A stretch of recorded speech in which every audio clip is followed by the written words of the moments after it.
கோப்பெருஞ்சோழன் அப்புறம் பிசிராந்தையார் பற்றி தான் பார்க்க போகிறோம். ஃபர்ஸ்ட் கோப்பெருஞ்சோழன் யார் அப்படின்னு பார்த்தீங்கன்னா அவர் ஒரு சோழ நாட்டோட அரசர். அடுத்தது பிசிராந்தையார் யார் அப்படின்னு பார்த்தீங்கன்னா பாண்டிய நாட்டோட தலைமை புலவர். கோப்பெருஞ்சோழன் பார்த்தீங்கன்னா அவங்களோட மக்களுக்கு பார்த்தீங்கன்னா நல்லா தானமும் தர்மமும் பண்ணிட்டு இருந்தாங்க. ஸோ இது அவரோட பையன் இளங்கோ சோழனுக்கு சுத்தமாக பிடிக்கல. ஸோ இது எதனால அப்படின்னு பார்த்தீங்கன்னா அவர் ஆட்சிக்கு வரும்போது அவர் ஆட்சி செய்யறதுக்கு எந்த செல்வமும் இருக்காது, ஏன்னா இவர் இப்படியே எல்லாத்தையும் தானம் பண்ணிடுவாரு அப்படின்னு சொல்லிட்டு அவருக்கு இது சுத்தமாக பிடிக்கல.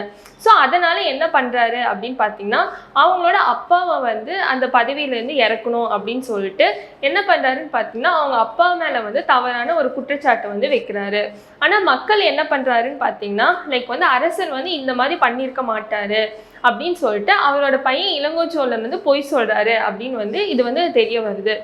ஸோ அரசர் என்ன பண்ணுறாங்கன்னு பார்த்தீங்கன்னா பதவிக்காக இந்த மாதிரி ஒரு பொய் சொன்னதுக்கு அரசர் அவங்களோட பையனை கொல்ல போறாரு. ஸோ அதுக்கப்புறம் இளங்கோ சோழன் அங்கிருந்து தப்பிச்சு பாண்டிய நாட்டுக்கு போயிடுறாரு. ஸோ இளங்கோ சோழன் பாண்டிய அரசர்கிட்ட மறுபடியும் அவங்க அப்பாவை பத்தி தப்பான அக்வைசேஷன் வச்சுட்டு அதுக்கப்புறம் அவரோட அப்பாவை கொண்டுட்டு அந்த ராஜ்யத்தை எனக்கே ஒப்படைச்சிருங்க அப்படின்னு சொல்லிட்டு பாண்டிய அரசர்கிட்ட கேட்குறாங்க. பட் பாண்டிய அரசர் இதை நம்பாம அங்கிருந்து தலைமை புலவர் பிசிராந்தையார் கிட்ட கேட்குறாங்க என்ன நடந்துச்சு அப்படின்னு சொல்லிட்டு. அவரு எது உண்மையோ அதை சொல்றாரு. ஸோ பாண்டிய அரசர் இந்த இளங்கோ சோழன் பொய் சொன்னனால ரொம்பவே கோவப்பட்டு அவரை அந்த ராஜ்யத்துல இருந்தே துரத்திடுறாங்க.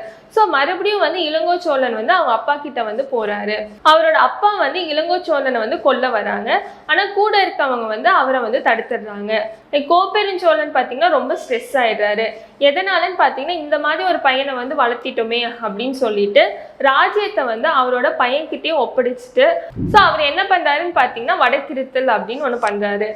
அது என்ன அப்படின்னு பார்த்தீங்கன்னா ஒரு குழி தோண்டி அந்த குழியில வடக்கு சைடு பார்த்து உட்காந்து ஃபாஸ்டிங் இருக்கணும். எதனால வடக்கு சைடு அப்படின்னு பார்த்தீங்கன்னா ஏன்னா அந்த இடத்துல தான் சிவபெருமான் இருக்காரு அப்படிங்கிறதுக்காக வடக்கு சைடு உட்காந்துட்டு அது ஒரு ஃபாஸ்டிங் இருக்கணும், அதாவது விரதம் இருக்கணும், சாகணும் அப்படின்னு நினைக்கிறவங்க இந்த வடக்கிருத்தல் இருப்பாங்க. கோப்பெருஞ்சோழன் இந்த மாதிரி விரதம் இருக்க டைம்ல பார்த்தீங்கன்னா பிசிராந்தையார் அந்த இடத்துக்கு வராரு. ஸோ அவரோட நண்பரை பார்த்துட்டு நானும் இந்த மாதிரி வடக்கிருத்தல் இருக்கேன் அப்படின்னு சொல்லிட்டு ஸோ இவங்க ரெண்டு பேரும் பார்த்தீங்கன்னா சாகுற வரைக்கும் சாப்பிடாம விரதம் இருந்தாங்க.